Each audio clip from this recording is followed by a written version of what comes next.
Well, it's something of a fair weather cyclist, not exactly my preferred conditions for an outdoor training. I used to suck it up over the winter for the crits, but it's worth it for a crit. Anyway, you can see the waterproofs are now on. I'm looking forward to the training, kind of, but attending to the pre-training nutrition. And Chris Clark, Chris, thanks for sending me that TT footage. Chris is a phenomenal TT rider, averaging, I guess, 45 to 50 kilometers an hour over 30 to 40 minutes. It was sensational. Anyway, I digress. Chris corrected me. These are not Bidens, they're Bidens. And I've been filling them appropriately with the correct carbohydrates to fuel the training. And Elijah Kwan, thank you very much for the tip. The body apparently can absorb 60 to 90 grams of carbohydrates an hour, so I'm going to go with 60 grams an hour. So into the first Biden has gone a bit of the amino work capacity to help prevent against muscle breakdown, 150 milligrams of caffeine, and 44 grams of the fast digesting carbs. Into the second Bidden has gone 30 grams of fast digesting carbs, because I also want to practice the on-bike eating skills. So I've got a couple of these in the back pocket, but more importantly, I'm also looking forward to trying these little jellies. I've got a couple of these as well. They look really, really nice. And many of you have given me tips as to how to make the eating a little bit easier. I'm going to try some of that out at the velo circuit, and well, we'll see how it goes. And Richard, I should also say, thanks for the tip on the porridge. The porridge has been ingested some time ago, because you don't want to be digesting while you're training. Well, for those of you who've been asking during this build up to the Marmotte with a lot of sweet spot and endurance work, what happens to the training for your top end power? Well, I have the answer for you. Ed has scheduled 4 times 6 minute TT efforts, each at 100 to 108% of FTP, i.e. 300 to 325 watts. However, there is only 2 minutes recovery between each of those. And in reality, Ed actually wants me to get to 108% of FTP. But I kind of know from my Gorby power that I'm not going to get anywhere close to 108% of FTP over each of the 4 segments with just 2 minutes recovery. So I'm going to do my best to stay in a 100 to 108% range on this undulating terrain. And I've got to say, in the warm-up, the legs don't feel amazing. So let's see how we go.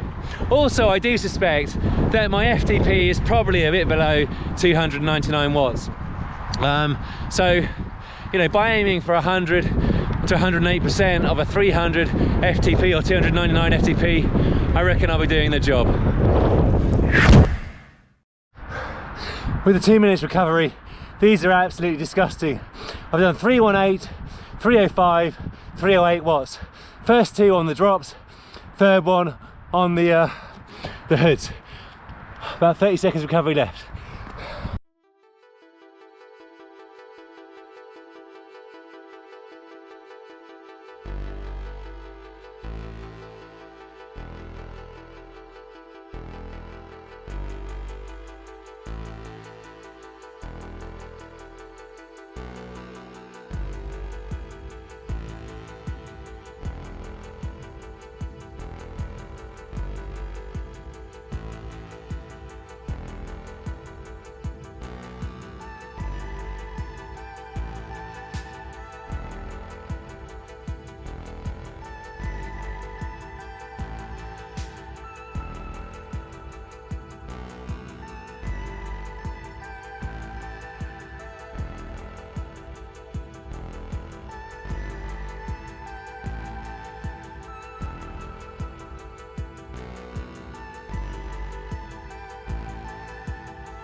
Well, Donna Mahon, thank you ever so much for your excellent tip, and some would say obvious Philip, but it wasn't obvious to me, about having your average power per lap data on your Wahoo Bolt computer so you can see it while you're training.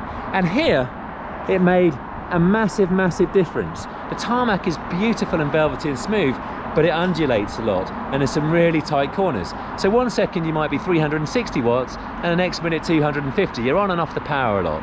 And seeing the average power per lap data enabled me to pace my effort that much better. So thank you very much, sir. Much appreciated.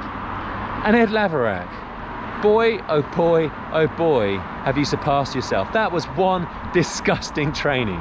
I'm really glad I removed the arm covers because I'm properly hot. Anyway, having just 2 minutes recovery between each of the 6-minute efforts made a massive difference. And basically, the lactic acid was only just starting to ebb away from the leg muscles by the time you're back on the power for the second, the third, and the fourth interval. Turning to the intervals themselves, first was 318 watts. The second 6-minute effort was 305 watts, and both of those were on the drops. Then I reverted to the hoods to open up the hip angle a little bit and give myself a small advantage, and basically I will be on the hoods for most of the Marmotte, so I don't think that was cheating. And the third effort was 308 watts, and then for the fourth I was dipping a long way below the 300 watts for a while. I was like 290, 294 for quite a lot of it, but I laid down just enough power to get into the 301 to 302 watt range by the very end of it. And that's again thanks to having the average power per lap data. Anyway, now time for a little bit of sweet spot, probably 230 to 250 watts, maybe for half an hour, possibly an hour. I do want to get home and spend a bit of time with Jane, but I'm also going to have a little practice of how to eat on the bike and put into action some of the tips that people have sent me in the comments. Thanks for those. Now, Richard, thank you ever so much for your great tip about decanting the gels into your bottle. Now, currently my bottles are full of water and fast digesting carbohydrates, so I'm not going to do that, but I may try it another time. And David Ives, you said put the gels down your jersey, so that's what I've done. Let's see, much easier to get at, so happy with that. Now Lee Baxter, I know you're no stranger to basically wearing the gel across your jersey and shorts, so let's see how I go here. On the descent, one-handed.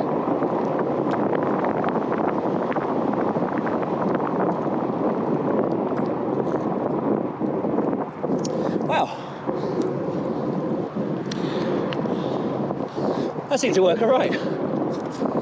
Now, Lee, let's see if I can get the actual wrapper into the jersey. Oh, here we go. This is nice. Happy with that. So that's number one done. Now, Scott from Comhan TV says, stick a gel up your bib shorts. Well, here we go. Obviously, you can't go quite as quickly when you're going to access it, but it doesn't feel too uncomfortable having it here. So I'm going to try for one of the nice little jellies. Ooh, ooh.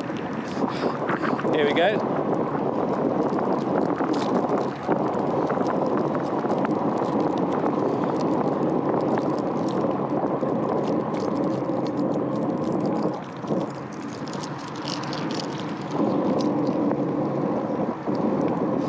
Not bad.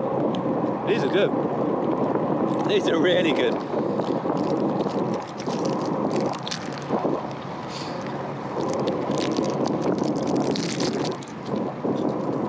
All right, Scott, that was pretty good as well.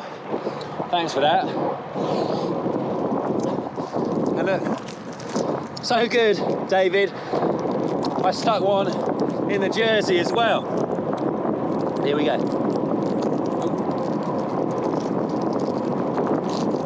Building the speed here.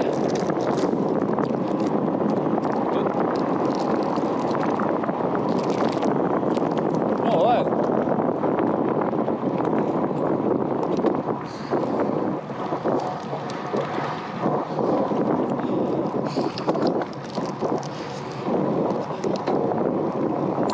Happy with that. Now, I like my bikes and cars exactly the same as I like my trainers. Clean. Therefore, no trip to the velo circuit is complete without a little visit to the bike spa here. And once again, I remembered all my cleaning materials, plus the group set lube, and I hope you'll agree that the Colnago is looking spick and span and parade ready. Now I need to get home before it rains and undoes all my good work, but turning to the final effort, it was 46 minutes, averaged 269 watts, that's 4.25 watts a kilogram, and definitely the carb intake pre-training and during training made a big difference. I want to thank everybody for their advice. Also, I had a bit more recovery between the 4 times 6 minute TT efforts and a 46 minute effort, and that also contributed a bit to superior power for that full 46 minutes. Now time to get home for a little bit of post-ride recovery.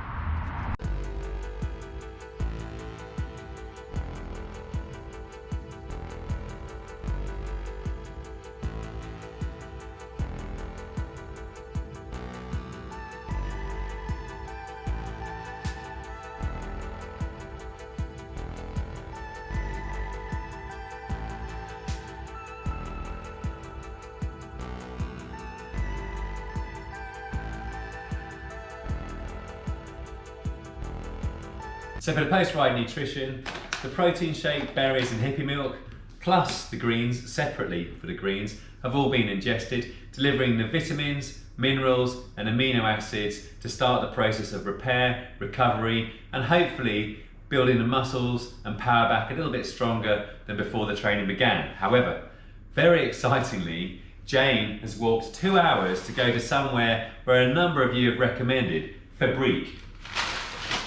And on the menu from Fabrique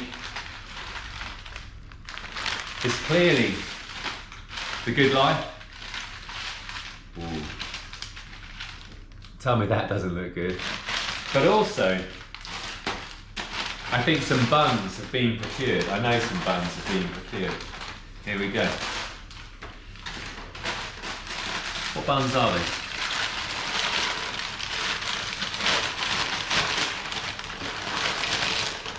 Oh, look at the sugars on that. Oh my word, that does look good. Which is this? I believe that's cardamom bun. The cardamom, orange and cardamom, or just cardamom? Just cardamom, Lord Delego. Oh, my, look at the sugar on that. Now, I think that's for post-ride. I'm going to get high on those sugars. That looks phenomenal. What's this? It's a vanilla bun. A vanilla bun. And there's a third. Seriously. Ed Laverack, Coach Laverack is not going to like what this is going to do to the waistline. And this is? A cinnamon bun. A cinnamon bun. So there we go.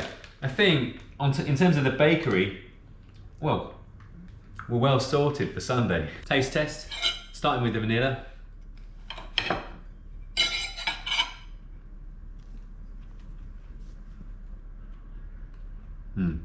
That is really nice. Carlo Cesaro, I think your wife recommended Fabrique, as did Lord Delego. Your wife has immaculate taste. Very, very good. Highly recommended. This is delicious. So Carlo, let's see if your wife is also right about the classic, the cinnamon bun. Here we go. A generous little morsel. Jane's looking on because she doesn't want me to have more than my 50%.